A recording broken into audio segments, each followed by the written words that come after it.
Hi everybody, this is Andrea, and I'm here to tell you about my follow-up to my angioplasty, which was 1 month ago, October 7th, in Clearwater, Florida.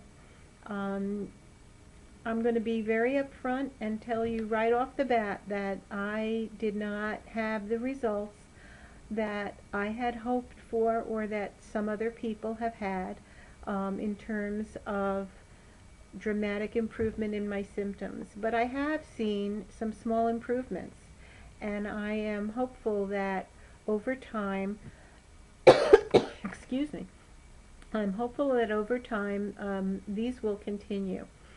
Um, but more importantly, and something I really want to impress upon anybody watching this, is that we have to remember, and I did not go into this with the expectation of a cure. We all have to remember that CCSVI is a condition in our venous system. And what the angioplasty procedure will do is clear any blockages and open up your veins and restore proper blood flow. And from that perspective, my procedure was a complete success. I had 60% blockages in the right and also the left jugular, and another 60% blockage in the esophagus. And after the procedure, my physician said all the blockages had been cleared and my blood flow is restored, and I will be going back for a follow-up Doppler exam to be sure that everything has stayed open and that the blood flow is flowing. So from that perspective, I really feel that my procedure was a complete success because they were able to open up all of the blockages with balloon angioplasty and without using stents. The other benefits that I feel that I got was my fatigue level has definitely improved. Now, I have recently retired from working, so it's kind of hard for me to measure whether that is a result of the procedure or a result of my not getting up at 5:30 in the morning and getting myself to work every day and working, a 10-hour day. But nevertheless, I'm just reporting that my fatigue level has improved. My walking ability has not changed, so I'm not even going to bother and get up and walk because you can look at my before video and that's what it is. I was really hoping for that to improve, but it hasn't. My balance as well is not any better, and my bladder issues are also not better. I think that my heat sensitivity has improved. And that actually makes sense to me with restored blood flow. So again, I don't believe people should go into this procedure with high expectations of getting up and dancing a jig immediately afterwards, because it's not realistic.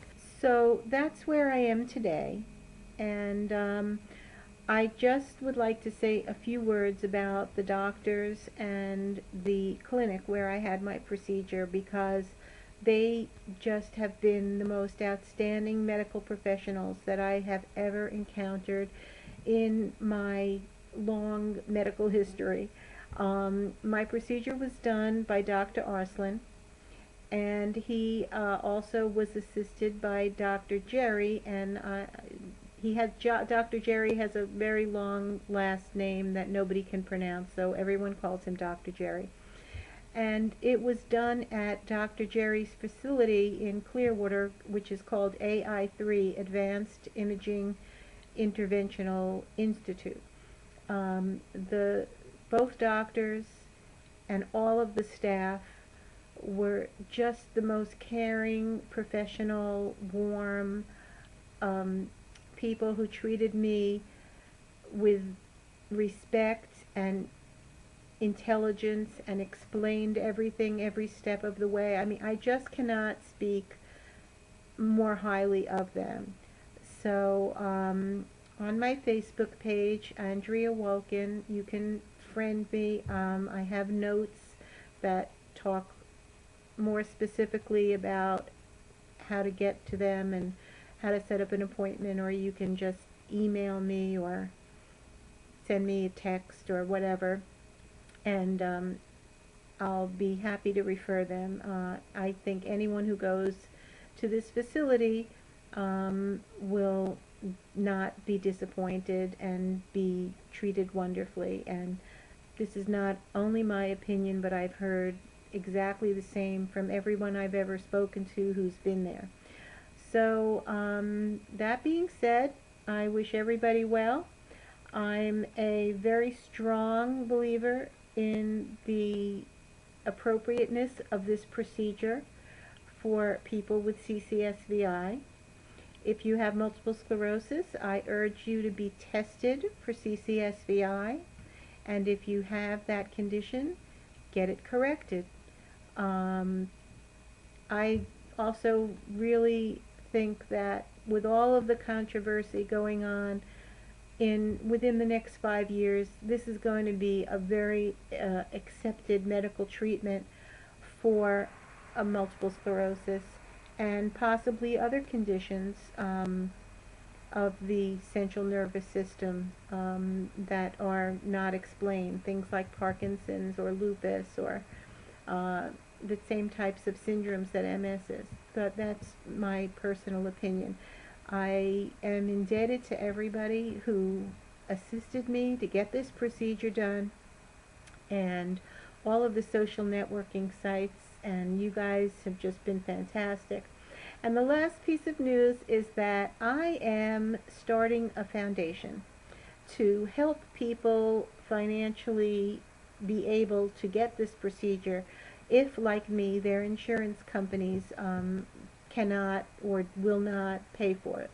The name of it is going to be called the High Hopes Foundation of Tampa, and I am in the very early planning stages. Right now the documents are with an attorney who's reviewing them before submission, and of course getting charitable status from the IRS takes a very long time. However, I am very excited and happy to have a project to do in my retirement that is going to benefit my fellow MS patients and hopefully make it a little bit easier for people who want the procedure to obtain it along with the testing. So there'll be more about that on my Facebook page, and we will be publishing a website very soon. So look for that. And I thank you all and wish you all well. Bye.